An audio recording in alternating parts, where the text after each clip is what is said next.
I want to share something that's been bothering me for a long time, and maybe putting it into words will not only clear my mind but also help anyone else stuck in a similar situation. This story is about friendship, disappointment, and the kind of behavior that leaves you questioning whether holding on to certain people in your life is even worth it anymore. I've known my friend, let's call her Anna, for years. She's sweet, caring, and someone I always looked forward to spending time with.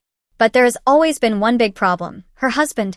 For the sake of this story, I'll call him David. Now, I'm not the kind of person who goes around criticizing people for their flaws. Nobody's perfect. But David? He's on a whole different level. Every single time my husband and I sat down with Anna and David, it felt less like a nice social outing and more like a punishment. And the worst part? I kept putting myself through it just because I genuinely valued Anna's friendship. The last time we all met up, something happened that finally broke me. It wasn't just embarrassing, it was humiliating, draining, and enough to make me decide, once and for all, that I never wanted to share a meal with David again. Let me paint the picture. The restaurant was one of my favorites. A cozy little place with warm lighting, great staff, and food that always left me smiling. My husband and I arrived first, and soon Anna and David walked in. From the very start, I could sense the tension. David had that usual scowl on his face, the one that warned me he was already annoyed at something. We sat down, exchanged polite hellos, and tried to ease into conversation. But before we even got comfortable, David was snapping his fingers in the air, waving down a server like he was some kind of king, and they were his servants. They should have taken our order the second we sat down, he muttered loudly, making sure everyone could hear. I cringed. The poor server was already juggling multiple tables, and we hadn't even looked at the menu yet. My husband and I exchanged a glance, one of those silent conversations where you both know you're thinking, here we go again. The night dragged on with David complaining about one thing after another. Too slow, too noisy, portions too small. It wasn't even dinner yet. It was like being stuck in a never-ending complaint hotline. Then came the moment that pushed everything over the edge. David ordered something very specific, making the server repeat it back to him twice. When the dish finally arrived, it was exactly what he had requested.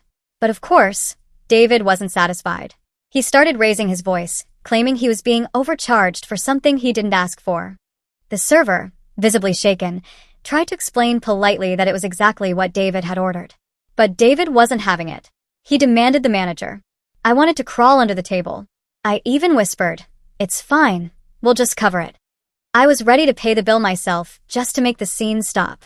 But Anna, looking uncomfortable yet resigned, said softly, "Well, he already talked to the manager."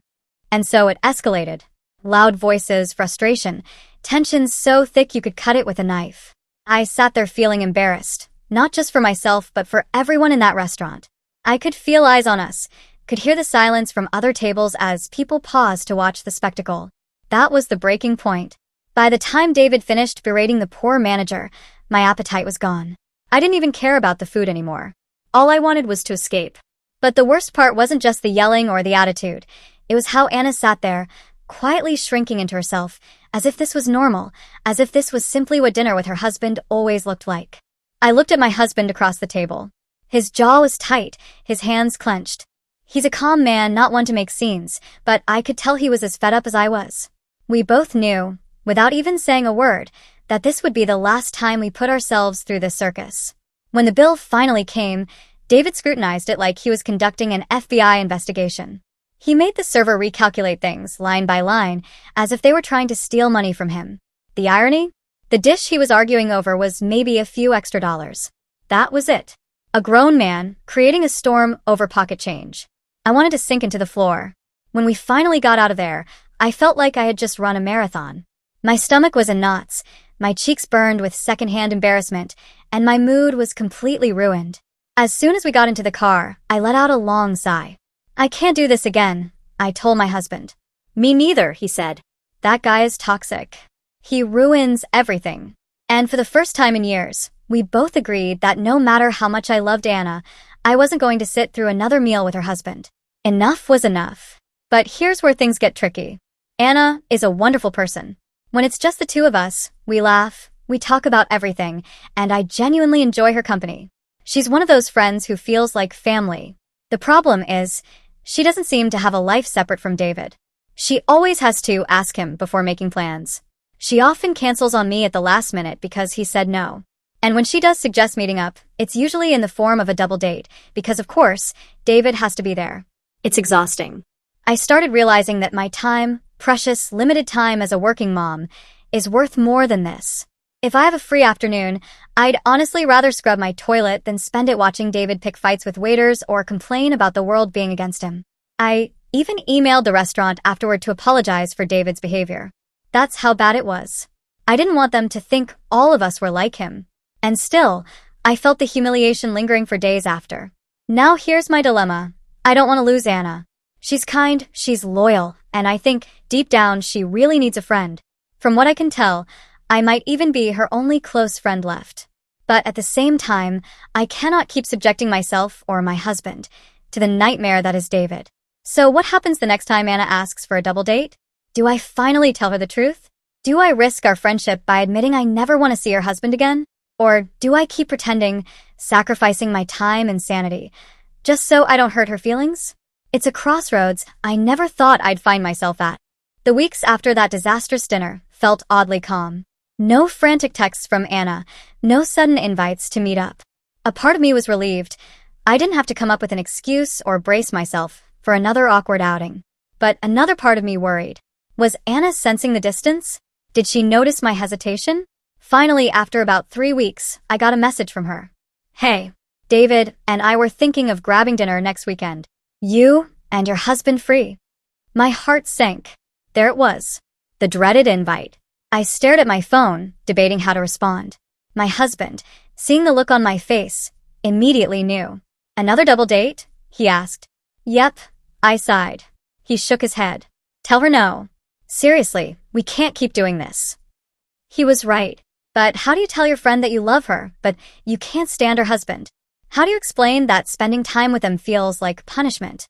I typed out a polite excuse, something about being busy that weekend, and hit send. She replied with a cheerful, no worries. We'll figure something out. But I could feel the pressure building. Because here's the thing, Anna doesn't just make plans like a normal person. She reserves me, like I'm a block of time she can hold indefinitely. She'll suggest a day, but won't confirm it until the last minute because she has to check with David. And sometimes, after weeks of waiting, she'll cancel the day before.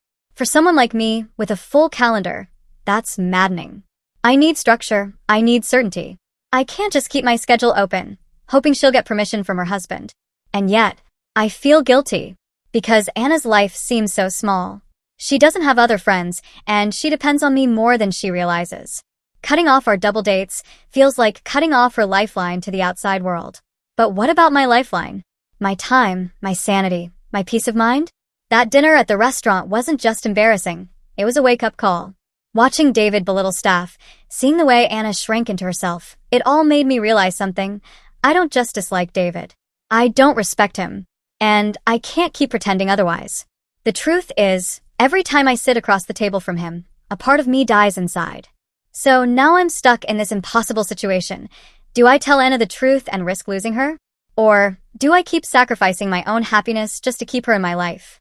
The more I thought about it, the clearer it became. This wasn't just about David being rude at a restaurant. It was about what his presence did to Anna and to me. Every time I saw them together, I noticed little things. The way Anna would glance at him nervously before answering a question. How she always seemed to wait for his approval before ordering food, choosing a drink, or even laughing at a joke. It was subtle, but once I noticed it, I couldn't unsee it. It broke my heart. Anna used to be full of light. Back in college, she was bold, spontaneous, the kind of person who made everyone laugh. But now, sitting across from me with David at her side, she seemed smaller, dimmer. Like someone had turned down her brightness just enough that only fragments of the old Anna peeked through. And I hated him for it. But here's the twist. I wasn't sure Anna hated it. Or maybe she had been conditioned not to. She defended him constantly. When he snapped at a waiter, she'd say, he just has high standards. When he monopolized the conversation, she'd smile and add, he's just really passionate. It was excuse after excuse. And I knew that if I ever told her how I really felt about him, she wouldn't thank me. She would defend him again. So, what do you do when the friend you love is tangled in a toxic marriage and you're powerless to pull her out? I started rehearsing possible conversations in my head. Option 1. Be blunt. Anna, I love you, but I can't spend another second around your husband. He's rude, controlling, and exhausting. Option 2. Make it about me. Anna, my schedule is so full right now. I really only have time for quick one-on-ones, not big double dates. Option 3. The soft lie. Restaurants just aren't working for us lately. Maybe let's do coffee instead. None of them felt right. Because the truth was, the problem wasn't restaurants. The problem wasn't my schedule. The problem was David. And David wasn't going anywhere. The thought made me feel trapped. I could keep dancing around excuses, but eventually, Anna would push harder. She'd want to know why we were avoiding them. And when that moment came, what would I say? The guilt pressed on me, but so did the anger. Because while I was busy tiptoeing around Anna's feelings, no one seemed to care about mine. My embarrassment, my wasted time, my frustration, it all got brushed aside in the name of keeping the peace. But I was tired of keeping the peace. This was my life too. My time. My boundaries.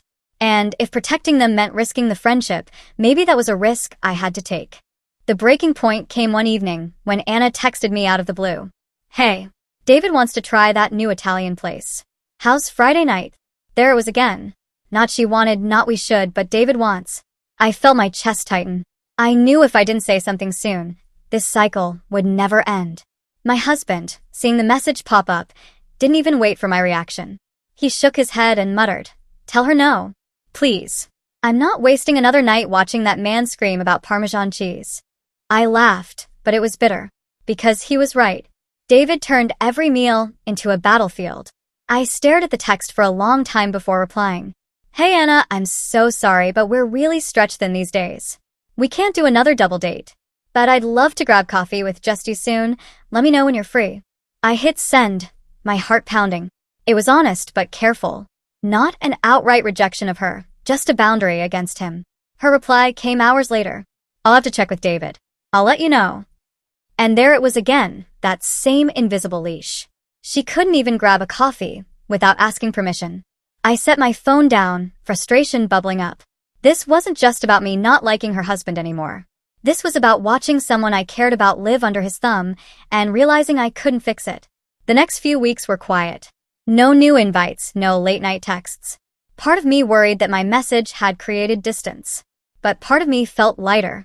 I had taken the first step toward reclaiming my time. Of course, the guilt still whispered in my ear. I thought about how Anna might feel, about how lonely she might be if I pulled away. But then I remembered the look on that waiter's face as David tore into him. I remembered sitting there, shrinking into my seat, humiliated beyond words. And I asked myself, why should my peace be sacrificed to protect David's ego? It wasn't fair. And it wasn't sustainable. For the first time, I felt a strange sense of empowerment. Because saying no wasn't about being cruel, it was about survival. And I was finally learning that it's okay to choose myself. Weeks went by, and I thought maybe, just maybe, I had found the balance. A polite excuse here, a gentle boundary there, and life felt calmer. But then Anna called me one Saturday morning. Her voice was cheerful, but there was something forced behind it. Hey, so David and I were thinking maybe a game night? At our place? No restaurants, no fuss. Just us hanging out. I froze. She was adapting, pivoting, trying to find a loophole around my last no. Part of me admired her persistence, but a bigger part of me wanted to scream. It didn't matter if it was a restaurant or her living room. David would still be there, dominating every conversation, turning fun into frustration. I swallowed hard and tried to think fast. Anna, that sounds nice, but honestly, I've been so stretched thin with work and the kids. I don't really have the energy for double dates or group nights anymore. What I really miss is just you and me. Coffee, a walk, something simple. Silence on the line. Then she sighed. I get it. But you know David, he likes being included. I don't want him to feel left out. And there it was. The wall I kept running into. Her life revolved around him, not just in public, but in every decision, every plan. I felt the guilt rise again, but I forced myself to stay steady. Anna, I love spending time with you. I really do. But I can't keep doing the group thing. It's just too much for me right now. Another pause. I held my breath. Then she said softly, okay, I'll see what I can do. When we hung up, I felt like I'd just climbed a mountain. My hands were shaking, but there was also relief. For once, I hadn't folded. That night, I sat with my husband and told him everything. He nodded, proud of me, and reminded me of something I desperately needed to hear. You're not responsible for her marriage. You're not responsible for his behavior. You can't fix it. All you can do is decide what you will and won't allow in your own life. He was right. Anna might never see David the way I did. She might always defend him, always choose him, always excuse his behavior. But that didn't mean I had to keep sacrificing my peace. Friendship is a two-way street, and if keeping ours alive meant constantly enduring her husband's chaos, then maybe it was time to redefine what our friendship could be. I loved her, but I loved my sanity too. The following week, Anna texted me again, but this time, it wasn't an invitation. I talked to David. He doesn't understand why you don't want to do double dates anymore. He feels like you don't like him. I don't know what to tell him. My chest tightened as I read the words. There it was, the confrontation I'd been dreading. I stared at my phone, my thoughts racing. Should I sugarcoat it? Should I lie? Or should I finally tell the truth? I decided on honesty, but gentle honesty. Anna, I care about you so much. You're one of my closest friends. But the truth is, group outings with David are stressful for me. The last dinner left me feeling really uncomfortable, and I don't want to keep putting myself in that situation. It's not about you. It's about me protecting my peace. I hit send, my heart pounding. Minutes felt like hours before she finally replied. I get it. I wish things were different. I don't want to lose our friendship. Relief washed over me. She hadn't exploded, hadn't accused me, hadn't chosen him over me. At least not yet. I quickly replied. You won't lose me. I just need our time together to feel safe and enjoyable. If that means one-on-one hangouts, then that's what I can offer. I hope that's enough. Her response came slower this time. Okay, I'll figure it out. And just like that, the conversation ended. I set my phone down and exhaled deeply. For the first time, I felt like I'd drawn a real line in the sand. Would Anna respect it? I didn't know. Maybe she'd drift away. Maybe she'd choose her husband over me, like she had in so many smaller ways before.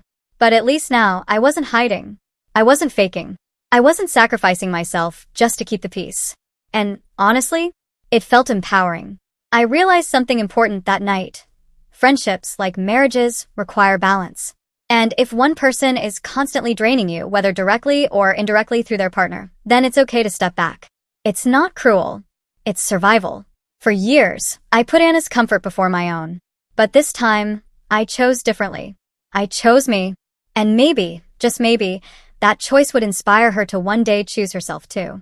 Weeks passed, and the distance between Anna and me became more noticeable. We still texted occasionally, but it wasn't the same.